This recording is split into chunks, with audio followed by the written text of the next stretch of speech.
The final hours of Kayle Bates' justice took 43 years. Here's how. Today we open the door to a case that haunted Florida for more than 4 decades.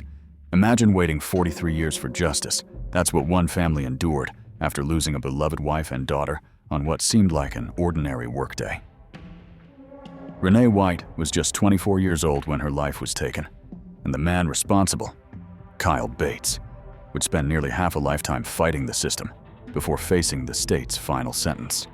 On August 19, 2025, Florida carried out an execution that closed a chapter but left unforgettable questions. What happened in that small-town office? What did Bates do in those final hours? And why did he face the end in silence, refusing even a last meal? Stay with me as we explore the crime, the appeals, and the final moments. Don't forget to like, subscribe, and ring the bell so you never miss another prison documentary story. Dear friends, this is the story of Kyle Bates, the man who waited 43 years for his fate to arrive, and the woman whose life was taken in a brutal crime that left a small town in shock. June 14th, 1982, Lynn Haven, Florida, a town where nothing seemed to change. For 24-year-old Janet Renee White, life was steady and simple. She had a husband she loved, Randy, and a job at a State Farm insurance office just a few minutes from home. That Monday morning, everything was ordinary. She kissed Randy goodbye, went to work, and came home for her usual lunch break. The two shared a quick meal, laughed about small things, and at 1 o'clock in the afternoon, Renee grabbed her purse, honked the horn in goodbye, and headed back to the office. Renee's boss, Jim Dickerson, returned from lunch around 1:30 in the afternoon. The blinds were drawn, his calculator sat unplugged, and then he saw it, a dark trail of blood leading toward the back door. The parking lot still held Renee's car, but the office was empty. Panic set in. He called the police immediately. Officers arrived within minutes. They followed the blood outside, past the edge of the parking lot, into a wooded area about 50 feet behind the office. There, hidden among cattails and brush, they found her. Renee's body bore the marks of a brutal struggle, her clothes torn, her face beaten, and more than 30 stab wounds cutting across her body. Her hands and arms were slashed with deep defensive wounds, proof that she had fought desperately for her life. The quiet town of Lynn Haven had just witnessed its darkest day. As investigators worked the scene, a man approached from the same woods 24-year-old Kyle Bington Bates. He worked as a delivery driver, someone familiar to many in town. In his hands, he carried cattails, a strange detail, as if trying to look harmless. But officers noticed the mud and blood smeared across his jeans. They asked him a few questions. He seemed calm, almost casual. Then they asked him to empty his pockets.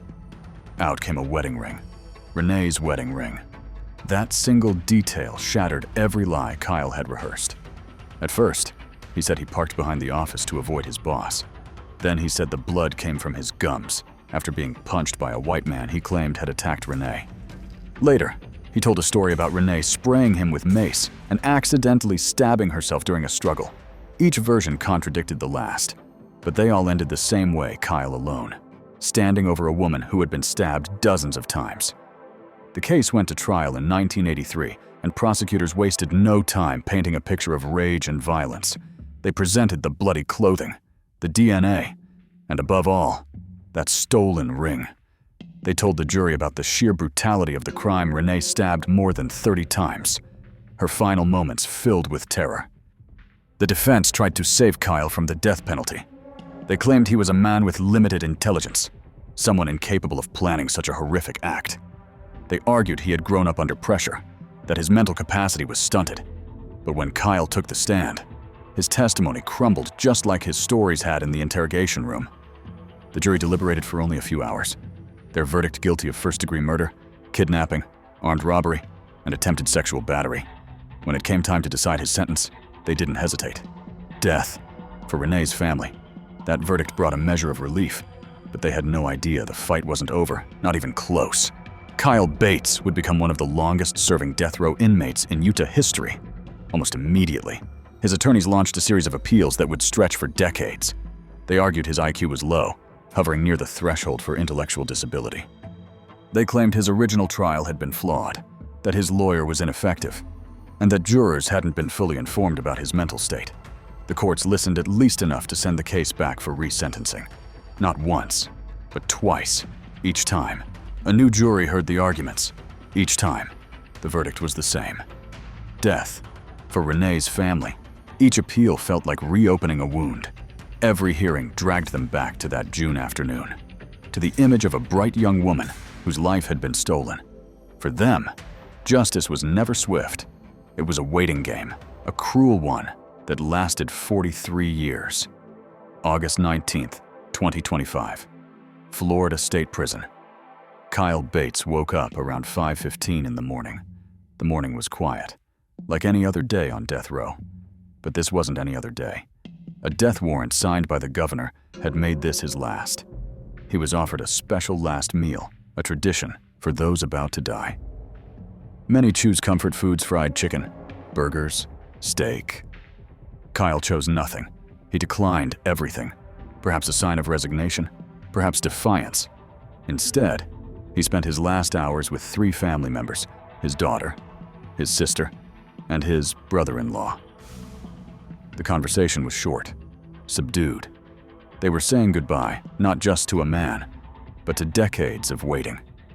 He turned down a spiritual advisor. He refused to pray. There were no letters written, no public statements prepared. When the time came, he walked the short distance to the death chamber without protest. At 6 o'clock in the evening, witnesses filed in. Among them was Renee White, the man who had kissed his wife goodbye 43 years earlier, never imagining he would never see her alive again. He had lived with grief for decades, carrying the weight of endless appeals. "This has just been hanging out there for 43 years, he told reporters.